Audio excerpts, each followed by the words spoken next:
ଅନନ୍ତଙ୍କର ମହାନ ପୀଠରୁ ସେବକ ବଳିଆ ମୋର ମାଟି ଶାନ୍ତ ଅନନ୍ତ ମାଟି ଶାନ୍ତାଣୀ ଜ୍ୟୋତିର୍ପ୍ରଭା ଶାରଦା ମା ରାମଚଣ୍ଡୀ ଏବଂ ମୋର ଗୁରୁବର୍ଗ ଠାକୁର ନିଗମାନନ୍ଦ ବାୟାରାମ ବୁଲାରାମ ଗଣେଶ ଦାସ ଇତ୍ୟାଦି ଇତ୍ୟାଦି ଅନୁକୂଳ ଚନ୍ଦ୍ର ଶିବାନନ୍ଦ ଚିଦାନନ୍ଦ ଶ୍ରୀମା ଅରବିନ୍ଦ ସମସ୍ତଙ୍କୁ ପ୍ରଣାମ ଜଣାଉଛି। ମୋର ଦେହ ଟିକେ ସୁସ୍ଥ ହେଲାଣି। ଏବେ ଲୋକମାନଙ୍କର କଥା ଟିକେ ବୁଝିବା ପାଇଁ ମଧ୍ୟ ମୋର ଧୈର୍ଯ୍ୟ ଆସୁଛି, କିନ୍ତୁ ଖାଦ୍ୟପେୟର ରୁଚି ନଥିବାରୁ ସେଇ ଗୋଟାକ ବଡ଼ ଅଡ଼ୁଆ ହେଉଛି। ତେଣୁ ବାଧ୍ୟ ହେଇ ମୁଁ ପିଲାଦିନୁ କ୍ଷୀର ଦହି ବେଶୀ ଖାଇବାକୁ ଭଲ ପାଏନି। ବାଧ୍ୟ ହୋଇ କ୍ଷୀର ଟିକେ ପିଉଛି ଅପରାହ୍ନରେ। ଏମିତି ଗୋଟେ ଚାଲିବ, ପୁଣି କିଛି ଦିନ ପରେ ସେ ଖାଦ୍ୟ ପ୍ରତି ରୁଚି ବି ଆସିବ। ସେ ଯାହା ହଉ ଏଇ ପବିତ୍ର ଅନନ୍ତ ପରିବାର ତୀର୍ଥ ଅନନ୍ତଙ୍କ କ୍ଷେତ୍ରରୁ ଦିନେ ଦୁଇ ଦିନ ପାଇଁ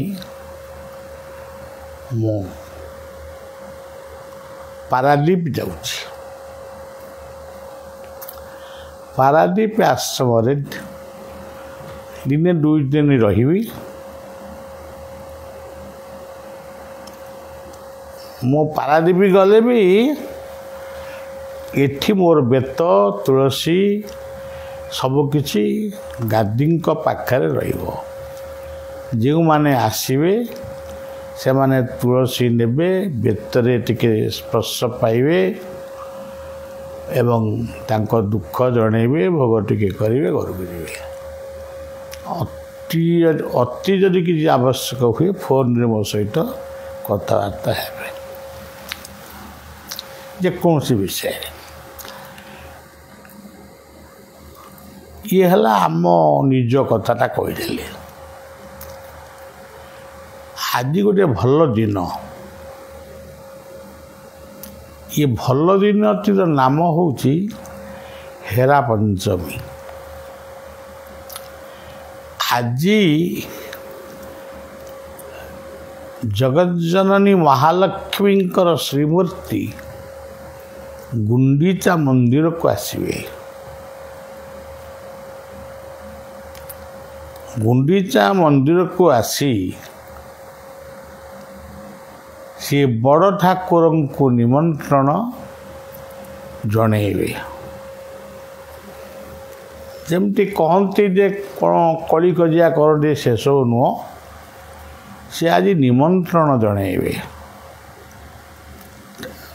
ତୁମେ ଆସିଲଣି ଏତିକି ଦିନ ହେଲା, ଏଣିକି ଫେରନ୍ତୁ।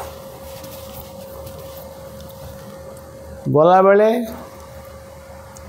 ରଥ କାଠ ଭାଙ୍ଗିବେ, ଏ କଥା ମୋର ବିଶ୍ୱାସ ହେଉନି।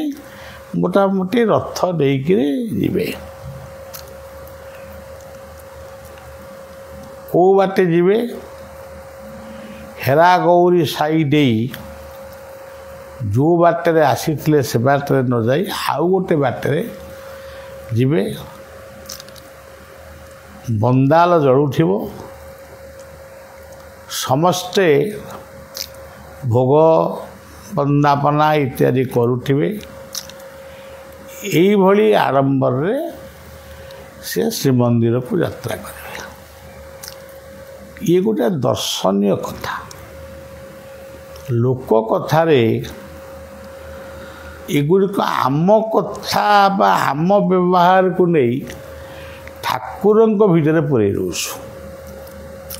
ତମେ ତମ ଭଉଣୀକି ନେଇକିରି ଗଲ, ମୋତେ ନେଲନି, ଏଇ ଯେଉଁ କଥା ସବୁ ସେ କାଳେ କହନ୍ତି, ଏସବୁ କଥା ପ୍ରକୃତରେ କଥା ନୁହେଁ। ନୀଳାଦ୍ରି ମହୋଦୟ ବୋଲି ମୁଁ ଆଜି ଶୁଣିଲି। ସେଇ ବହିଟିକୁ ଯଦି ମଗାଇ ପଢ଼ିବେ ତା ଦେହରେ ବହୁତ କଥା ଲେଖା ଅଛି। ଆଜି ଏଇ ପବିତ୍ର ମହାଲକ୍ଷ୍ମୀଙ୍କର ଦିବସରେ ମହାଲକ୍ଷ୍ମୀ ମୋ ଦୃଷ୍ଟିରେ ଶସ୍ୟ ଶ୍ୟାମଳା ସବୁଜିମା।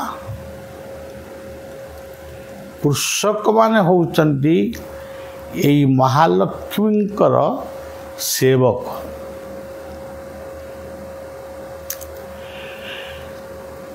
ପୃଥିବୀରେ କୃଷି କୃଷକ ଏ ଦୁଇଟି ଯଦି ରୁଗ୍ନ ହେଇଯାଆନ୍ତି ଜୀବଜଗତ ହାହାକାର ହେଇଯିବ। ତେଣୁ ଲକ୍ଷ୍ମୀ କହିଲେ ଜୀବନର ମହାନ ଲକ୍ଷ୍ୟକୁ ସାଧନ କର।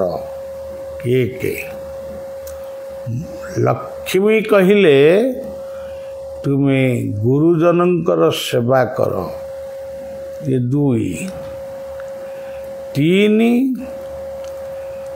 ମହାଲକ୍ଷ୍ମୀ ବା ଲକ୍ଷ୍ମୀ କହିଲେ ଗୁରୁଜନମାନଙ୍କର ସେବା କର। ଏ 3 ନମ୍ବର ଗଲା। ଚତୁର୍ଥ ନମ୍ବରରେ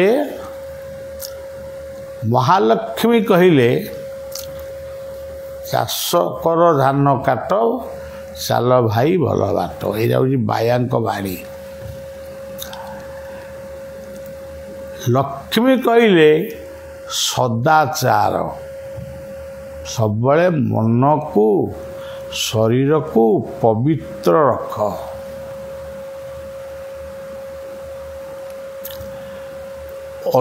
ତାपर ଅତିଥି ଅଭ୍ୟାଗତମାନଙ୍କୁ ଆନ୍ତରିକତାର ସହିତ ଭୋଜନ ଦିଅ ବା ସେବା କର। ଲକ୍ଷ୍ମୀ କହିଲେ ଭଲ ପୋଷାକ ପିନ୍ଧ। ଅନ୍ୟକୁ ଆକର୍ଷିତ କଲା ଭଳି ପୋଷାକ ପିନ୍ଧନି। ଲଗ୍ନ ପୋଷାକ ଆଦୌ ପିନ୍ଧନା। ଦୟାକରି ମୁଁ କହୁଛି। ସହରରେ ଦେଖିଛି ଝିଅମାନେ ସିଗାରେଟ ଟାଣିବା, ମଦ୍ୟ ପିଇବା। ମୁଁ ଦିଲ୍ଲୀରେ ଏକଥା ଲକ୍ଷ୍ୟ କରିକି ଆସିଛି। ଓଡ଼ିଶାକୁ ଧୀରେ ଧୀରେ ବି ମାଡ଼ି ଆସୁଛି ସେ କଥା। ତାହା ଆଦୌ ଗ୍ରହଣୀୟ ନୁହେଁ। ଗୋଟେ ଗୀତରେ ମୁଁ ଲେଖିଥିଲି, ମୋ ମନେ ପଡ଼ୁନି, ତଥାପି କହୁଛି। ଭାଙ୍ଗିଯିବ ଆଣ୍ଟ ତୋର। ହଁ ହଁ, ଭାବନା ମନୁଆ ତୁ ବଡ଼ ବଳୁଆ, ଭାଙ୍ଗିଯିବ ଆଣ୍ଟ ତୋର। ହଁ, କେତେ ଆସିଲେଣି କେତେ ଯେ ଗଲେଣି, ତାଙ୍କ ନାମ ମାୟାଧର। ତେଣୁ ଏଇ ପଦଟିକି ମନେ ରଖି ଆଣ୍ଟ ଖୁଣ୍ଟକୁ ଛାଡ଼ି ଘର ଓ ବାହାରକୁ ପରିଷ୍କାର। ଆଜି ଆମର ଆଶ୍ରମରେ 100ଟି ଗଛ ଲଗା ହେଇଛି। ଆପଣମାନଙ୍କୁ ଯେତେ ଦିନ ହେଲା ଗଛ ଲଗା ଲଗା ବୋଲି କହୁଛି, କିଏ କେତେ ଗଛ ଲଗେଇଛ ମୋତେ ଗୋଟେ ହିସାବ ଦେବ କି?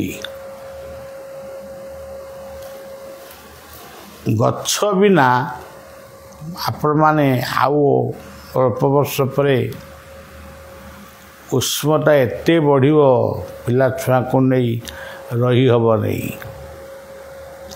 ପାଣିର ବ୍ୟବହାର ଯେତେ କମ୍ କର, ପାଣି ଅଭାବ ରହୁଛି।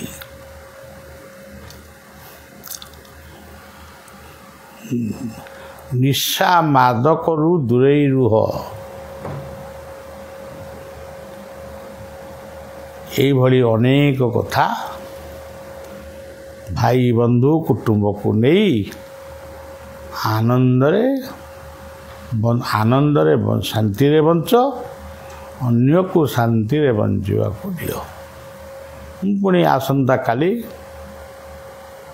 जोड़ी थी से पुणी आपण मान को मोर संक्षिप्त कथा टिके पुणी कहबी आपण मान जय गुरु जय जगन्नाथ हरि ओम तत्सत।